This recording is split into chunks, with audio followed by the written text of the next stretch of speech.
तुमको मालूम कर तुम्हारा बहुत आदमी तुमको बाय बोलती है। हाँ, बोला कि भाई तुमको इनाम देंगे। मैं बोला मेरा कोई इनाम नहीं होना, मेरा 325 रुपीज का नुकसान हुआ ना, मेरा को दे दो, मैं जाती। दोस्तों, हम इस वीडियो में superstar Mithun Chakraborty Ooty best film factory में जो बनी हुई हैं, उस फिल्म का नाम है शेर ये हिंदुस्तान, और इस फिल्म को आपने जरूर देखा होगा।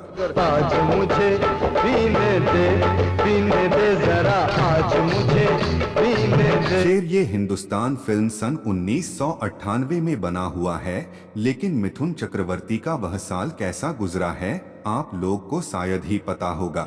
बन जाऊं मेरा जी चाहे, तू नाचे मैं गाऊं मेरा जी चाहे। मिथुन चक्रवर्ती का 1998 का साल कैसा रहा, आज हम इस वीडियो में पूरा विस्तार से बात करेंगे। बस वीडियो में शुरू से एंड तक बने रहिए। अभी अपन तेरी जान नहीं लेगा, तेरी जान का रोग बन जाएगा, तेरी इस वर्दी को दोस्तों, अगर आप लोग मिथुन चक्रवर्ती का फ्रेंड फॉलोवर है तो आप सही वीडियो को क्लिक किए हैं, क्योंकि इस तरह का वीडियो मेरे चैनल पर बराबर अपलोड होता है। भरी नजर में भी कुछ कमी सी लगती। अगर आप लोग को वीडियो पसंद आ जाए तो चैनल को सब्सक्राइब जरूर कर लीजिएगा। चलिए हम ज्यादा देरी ना करते हुए वीडियो करते हैं स्टार्ट।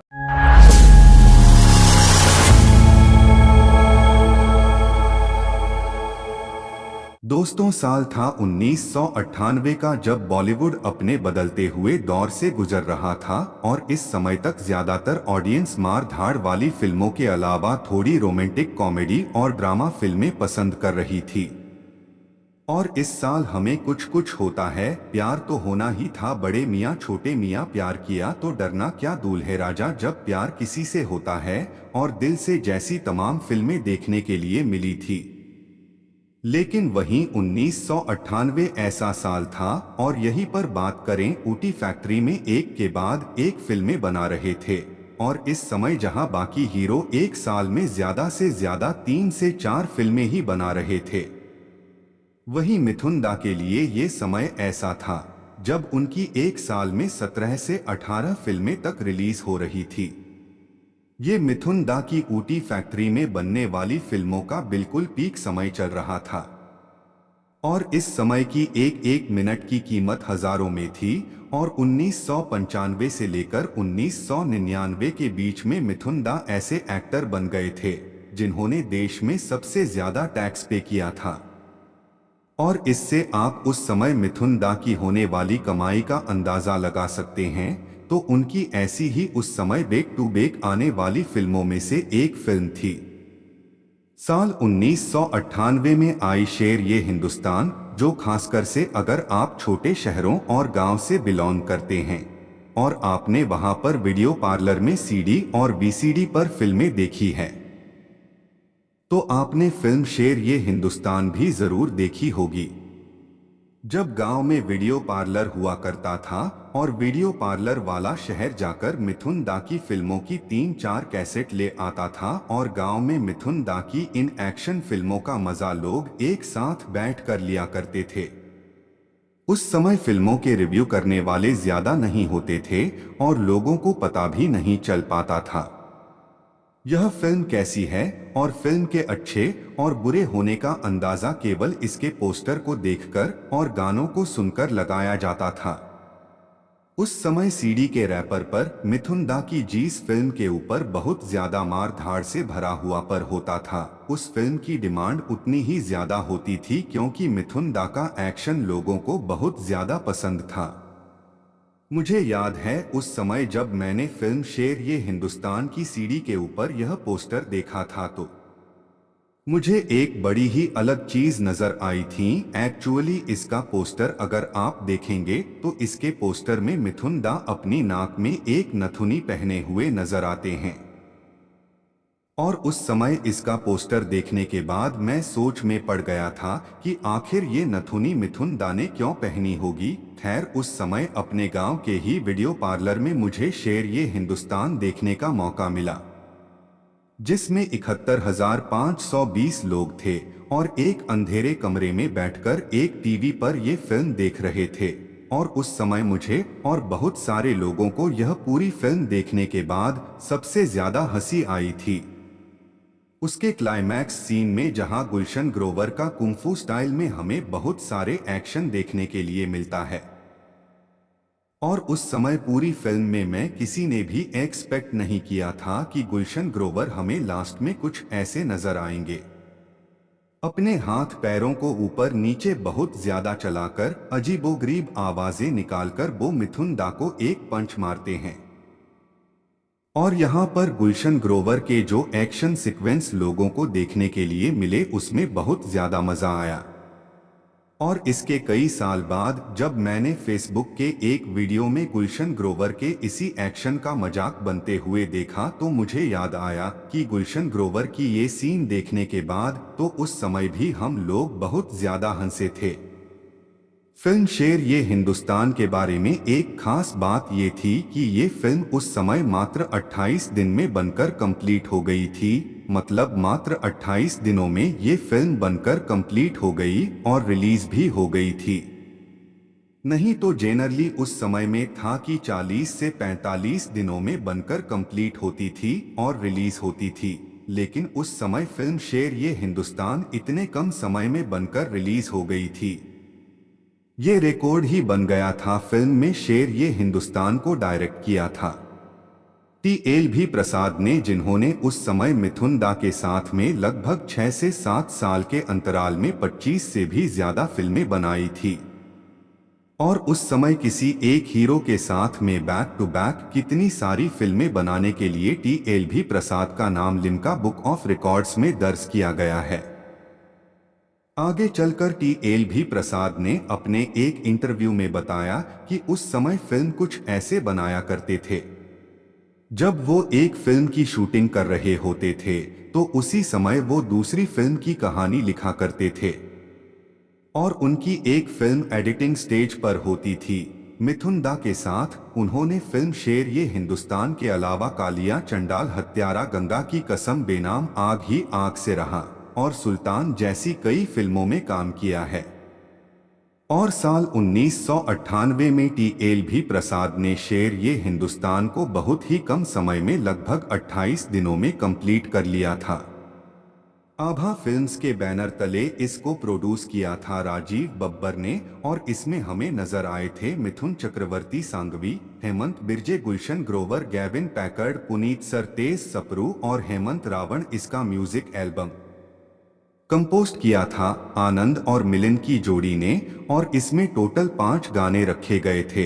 हालांकि उस समय इसके सारे गाने तो पॉपुलर नहीं हो पाए थे, लेकिन फिल्म का एक गाना मुझे कम्मल मंगा दे वो बेदर्दी बहुत ज्यादा ही पॉपुलर हुआ था। उस समय गांव में और छोटे शहरों में चाय की गुमटियों पर और छोटी छोटी कराने की दुकानों में गाने बहुत तेज बजाया करते थे।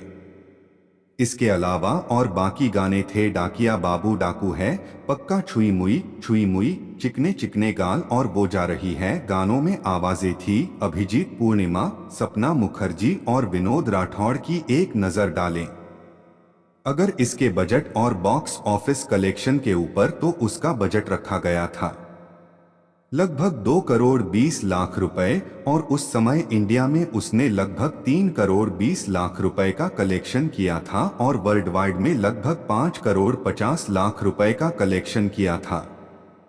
और साल 1998 में आई मिथुन दा की ऊटी फैक्ट्री की ये फिल्म एक अब ओवरेज फिल्म साबित हुई थी, जिसको उस समय पूरे देश भर में लगभग 145 स्क्रीन्स पर रिलीज किया गया था और सिनेमाघरों में ये फिल्म देखने के लिए लगभग 32,93,000 लोग आए थे और बॉक्स ऑफिस पर पैसे कमाने के मामले में यह फिल्म इस साल 33 नंबर पर रही थी। 1998 की अगर टॉप 5 फिल्मों की बात करें तो इस साल पहले नंबर पर थी कुछ कुछ होता है, दूसरे नंबर पर थी प्यार तो होना ही था, तीसरे नंबर पर थी सोल्जर, चौथे नंबर पर थी बड़े मियाँ छोटे मियाँ और 5वें नंबर प्यार किया तो डरना क्या। फिल्म शेर ए हिंदुस्तान को IMDb पर 5.3 आउट ऑफ 10 ए रेटिंग मिली हुई है। उस समय की इन फिल्मों में काम करने की जो फीस है वो लगभग 45 लाख से लेकर 65 लाख के बीच में हुआ करती थी और फिल्म शेर ये हिंदुस्तान में काम करने के लिए और समय में को लगभग 50 लाख रुपए दिए गए थे। और फिल्म शेर ये हिंदुस्तान की पूरी शूटिंग और इसके गाने सारे ऊटी में ही फिल्माए गए हैं। जैसे आपने अगर नोटिस किया हो तो इसमें हमें गुलशन ग्रोवर की एक बड़ी सी हवेली नजर आती है। एक्चुअली ये ऊटी का बहुत ही फेमस अनमोल पैलेस है जो देखने में बहुत ही खूबसूरत है। ये लगभग 36 एकड़ के एरिया में फैला हुआ है जिसको जोधपुर के महाराजा हनवंत सिंह ने साल 1925 में बनवाया था, जहां वो कभी कभी अपनी फैमिली के साथ छुट्टियां मनाने के लिए आते थे। हालांकि आज के टाइम पर ये गवर्नमेंट के अंडर में है और यहाँ पर जाने की टिकट भी लगने लगी है। इस्कॉन मोर पहले इसके अलावा तमिलगम गेस्ट हाउस के नाम से भी जाना जाता है।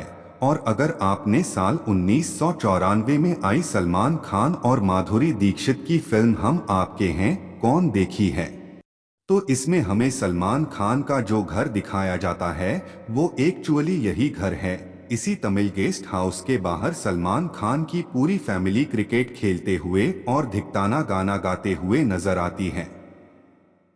यहाँ पर ये कुछ सीन हैं जहाँ से आप इसको मैच करके देख सकते हैं।